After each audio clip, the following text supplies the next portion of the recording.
नमस्कार, जनमत की पुकार में आपका स्वागत है। दिल्ली के जहांगीरपुरी में पिछले दिनों हुए हिंसा पर बात करते हुए आदर्श नगर जिला कांग्रेस कमेटी के पूर्व अध्यक्ष हरिकिशन जिंदल ने भाजपा पर संविधान से खिलवाड़ करने का आरोप लगाया है। कांग्रेस के नेता ने कहा है कि जहांगीरपुरी में गरीब लोगों पर जो कार्रवाई की गई है वह अमानवीय कार्रवाई है। वहां गरीब लोगों के मकानों को तोड़ा गया। गरीब लोगों की रोजी रोटी पर जिस तरह से लात मारी गई वह तरीका ठीक नहीं है। नमस्कार, मैं आर.के. जायसवाल और आप देख रहे हैं जनमत की पुकार न्यूज। मैं अभी मौजूद हूं आदर्श नगर में और हमारे साथ मौजूद हैं जिला कांग्रेस के पूर्व अध्यक्ष हरिकिशन जिंदल जी। जिंदल साहब, जहांगीरपुरी में जो घटना घटी है कैसे देखती है इसे कांग्रेस? देखिए, जहांगीरपुरी के अंदर गरीब लोगों के ऊपर जिस तरह से कार्रवाई की गई है ये अमानवीय कार्रवाई है और गरीब लोगों के मकानों को तोड़ा गया है, गरीब लोगों को जिस तरह से उनकी रोजी रोटी पर लात मारी गई है, ये तरीका ठीक नहीं है। हमारे कांग्रेस के नेता यहाँ पर आए थे, एआईसीसी के नेता, दिल्ली के नेता यहाँ पर मौजूद रहे, उन्होंने लोगों की बात सुनी है और अपनी बात रखी है और ये ठीक नहीं हुआ है। एक मानवता के ऊपर हथौड़ा मारा है बीजेपी के लोगों ने। भाजपा दिल्ली प्रदेश के अध्यक्ष आदेश गुप्ता ने कहा है कि दंगाइयों को सपोर्ट करने वालों के अरमानों पर एक बुलडोजर चला है। दंगाई कौन है? दंगा किसने किया है? कहाँ से दंगा? बिना परमिशन के आप यहाँ से एक जुलूस निकाल रहे हैं, बिना परमिशन के आप निकाल रहे हैं, ये ठीक नहीं है। आप लोगों ने, आपकी नीयत में खोट था। धार्मिक मैं भी हिंदू हूँ, कट्टर हिंदू हूँ मैं। इसका मतलब ये नहीं है हम दूसरे घर में जाकर के उसकी आंख में उंगली डालेंगे।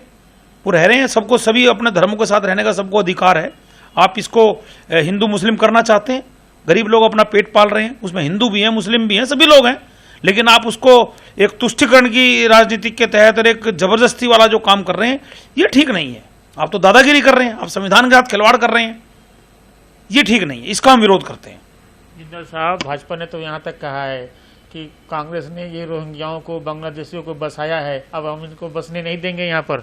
देखिए, ये जो कॉलोनी है जहांगीरपुरी, मंगोलपुरी, सुल्तानपुरी, सीमापुरी, जितनी भी कॉलोनियाँ थी दिल्ली में 1974-75 में जब कांग्रेस की सरकार थी, श्रीमती इंदिरा गांधी जी देश की प्राइम मिनिस्टर थी, तो दिल्ली में जो लोग जिनके पास मकान नहीं थे उनको इन कॉलोनियों में, करीब 47 कॉलोनियाँ हैं जिसमें वजीरपुर भी है, मंगोलपुरी है, अम्बेडकर नगर है, ऐसी कॉलोनियों में इन लोगों को 25-25 गज के मकान देकर के बसाया गया था। अब आप आज़ादी के समय से लेकर के और आज तक कांग्रेस ने गरीबों का साथ दिया है।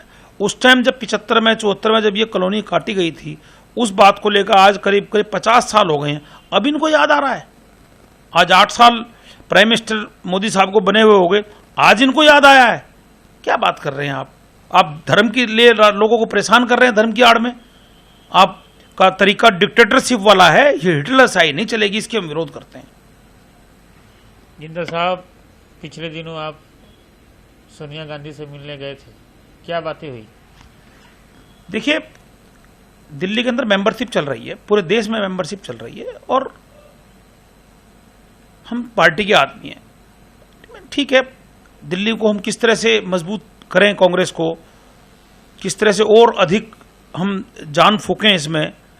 कांग्रेस का थोड़ा सा बैकड्रॉप रहा है, अभी हम डाउनफॉल में थे, लेकिन हम कांग्रेस के सिपाही हैं और हम किस तरह से कांग्रेस पार्टी को मजबूत करें और किस तरह से और जो लोगों को साथ लेकर के चले, इसी सिलसिले में हम लोगों ने कांग्रेस हाईकमान से बात करी थी। जिंदल साहब, महंगाई आसमान छू रही है, लेकिन कांग्रेस इस मुद्दे को भुना नहीं पा रही।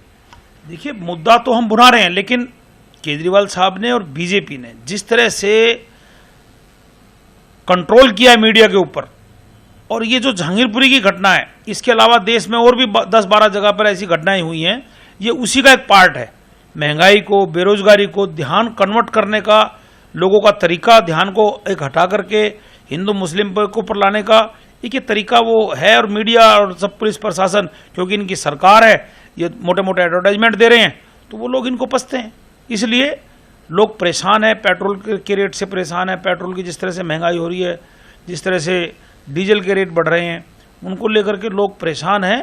लेकिन ये लोगों का ध्यान बांटने के लिए कोई ना कोई काम इस तरह से षड्यंत्र ये कर रहे हैं, जो ठीक नहीं है। इंद्र साहब, तीनों निगमों को एकीकरण करने को लेकर निगम चुनाव टाल दिया गया है, कैसे देखती है कांग्रेस?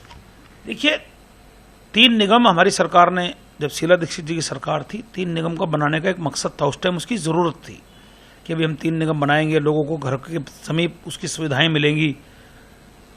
जब से इनकी सरकार आई है, इन लोगों ने तो सिवाय भ्रष्टाचार के कुछ भी नहीं किया है। और अब क्योंकि भ्रष्टाचार पूरे चरम पर है, इससे पिछले टर्म में बीजेपी ने क्या किया, अपने सारे पार्षदों को बदल दिया, एक नया लोगों में उसको चेंज करने का सोचा। अब इनके पास कोई मुद्दा नहीं था, ना बीजेपी के पास, ना केजरीवाल के पास, तो इन्होंने सोचा कि अब हम निगम चुनाव को नई एक कोई परिपाटी डाल करके और इसमें लोगों का ध्यान हम भ्रष्टाचार से हटाएंगे। ठीक है, निगम एक कर रहे हैं, ये हम तो इसका विरोध कर रहे हैं, लेकिन एक निगम कर रहे हैं, अगर इनको लग रहा है, लेकिन भ्रष्टाचार पहले कैसे खत्म करेंगे, सवाल इस चीज़ का। निगम एक करने से का सवाल नहीं है, उनको तनख्वाहें कैसे मिलेंगी, सवाल इस चीज़ का है। सवाल इस चीज़ का है कि निगम के अंदर जिस तरह से इनके कॉर्पोरेटर अभी पकड़े गए हैं, 7 स्टिंग ऑपरेशन हुआ है, कुछ बीजेपी के पकड़े गए, आप पार्टी के पकड़े गए, तो ये भ्रष्टाचार एक बहुत बड़ा मुद्दा है और उसको टालने के लिए उन्होंने इस तरह का ये चुनाव को टालने की कोशिश की है। ये ठीक नहीं है, लोकतंत्र के साथ एक खिलवाड़ करने का प्रयास इन लोगों ने किया है। तो हमारे साथ बात कर रहे थे हरिकिशन जिंदल साहब। मिलते हैं किसी और खबरों के साथ। नमस्कार। अगर आपने हमारा अभी तक चैनल सब्सक्राइब नहीं किया है तो कृपया चैनल सब्सक्राइब कर लें, लाइक करें, शेयर करें, कमेंट करें। तो मिलते हैं फिर किसी और खबरों के साथ। नमस्कार।